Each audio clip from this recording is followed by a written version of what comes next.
bonjour, c'est Dominique Pinon sur cinéwebradio.com.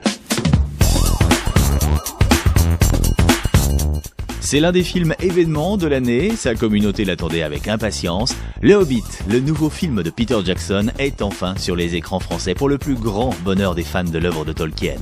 Le Hobbit, c'est évidemment un livre, mais l'idée cadeau originale, c'est aussi un livre audio.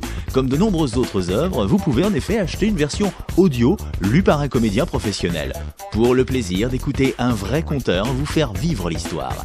C'est Audiolib, société spécialisée dans l'édition de livres audio, qui a produit cette version de The Hobbit, et c'est un grand acteur qui prête sa voix au narrateur et aux nombreux personnages, de Bilbo à Gandalf en passant par les nains et les elfes.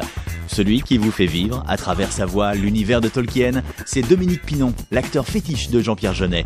Dominique Pinon, inoubliable dans Amélie Poulain, Délicatessen, Un long dimanche de fiançailles, mais aussi formidable personnage complexe dans Roman de gare de Claude Lelouch. Dominique Pinon en interview sur cinéwebradio.com. Dominique Pinon, bonjour. Bonjour. Alors vous êtes le lecteur de cette nouvelle traduction de Tolkien, pour la première fois d'ailleurs en audio. Il s'agit donc du Hobbit, le Hobbit qui va sortir d'ailleurs au cinéma. Comment êtes-vous arrivé dans ce projet, Dominique Pinon? J'y suis arrivé par, c'est un petit peu tortueux, par l'intermédiaire d'une association pour laquelle je lis des textes souvent en public, textes d'écrivains, etc. Et lors d'un enregistrement, on m'a donné donc deux, trois pages et deux, trois premières pages du Hobbit pour voir ce que ça donnait et donc ça donnait pas mal et donc voilà, on a décidé que je ferais donc cet enregistrement. On doit connaître mes qualités de lecteur, donc peut-être qu'on fait appel à moi aussi pour ça et puis j'adore ça donc voilà, j'adore pour moi c'est pas du travail, c'est un délassement. On a quand même pris le temps de le faire. Je crois qu'on a fait ça en 3 jours. J'ai pas l'impression de faire un marathon du tout, parce qu'on prend le temps, on fait bien les choses, et puis c'est très agréable à lire. Je crois que c'est une littérature se prête bien, c'est un peu qui se prête bien à la lecture c'est presque de la littérature orale, quoi. C'est une histoire à raconter, donc il y a le plaisir du conteur. Vous connaissiez déjà cet univers de Tolkien? Je connaissais sans le connaître. J'avais jamais lu vraiment à fond.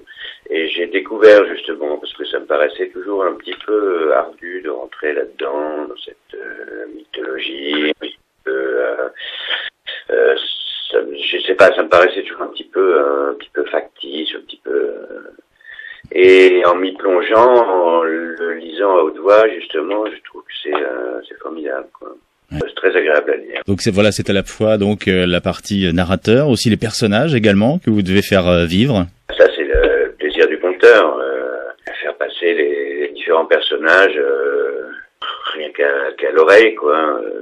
Donc on prend des repères, on se dit tiens celui-là il est un peu comme ça, il est décrit comme ça, donc on va essayer de les typer un petit peu. Évidemment, faut surtout que la lecture ait du rythme. On peut pas s'amuser non plus parce qu'il y a tellement de personnages à faire tous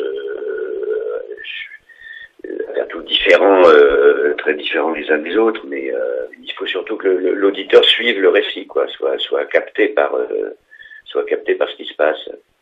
Des fois, je trouve dommage que le cinéma se mêle de ça, parce que je trouve que un film ferme un peu l'imaginaire. Quand on raconte une histoire, l'imaginaire est ouvert, chacun peut s'imaginer les personnages un peu comme ils veulent, etc. Évidemment, il est normal que le cinéma s'intéresse à ce genre d'histoire, parce que le cinéma en fait quelque chose de spectaculaire, évidemment. Concernant vos projets, concernant l'avenir proche, j'ai vu qu'il y a beaucoup de choses, théâtre, télévision, cinéma aussi, les profs, c'est bien ça? Oui, j'ai fait une petite participation dedans, oui. J'ai tourné ça cet été, oui. Et puis, sinon, non, là, je suis en tournée au théâtre avec Bruno Solo sur la pièce qu'on a jouée au Petit Marigny l'année dernière, qui s'appelle L'Ouest solitaire. On est en tournée jusqu'au mois de janvier compris.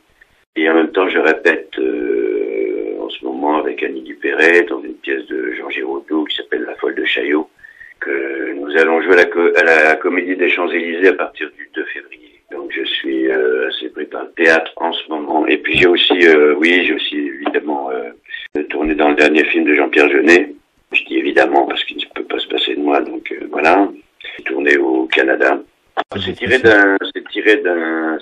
d'une histoire d'un livre qui s'appelle L'extravagant voyage de T.S. Spivett. C'est un livre américain de Ralph Larsen. C'est l'histoire d'un enfant. C'est un sorte de voyage initiatique d'un enfant. Un enfant surdoué. Oh, quel rôle vous y avez? Dans son voyage, il rencontre des personnages assez variés, enfin, pas tant que ça, mais il fait des rencontres. À un moment de son voyage, il fait la rencontre. À un moment de son voyage où il est un peu perdu, un peu désespéré, il fait la rencontre d'un personnage un peu, d'un vagabond, mais d'un bon vagabond, qui va lui redonner un peu du peps. Merci à Dominique Pinon. Et pour commander votre livre version audio, ainsi que voir le catalogue d'Audiolib, un site internet, l'adresse www.audiolib.fr et retrouvez également le lien évidemment sur cinewebradio.com.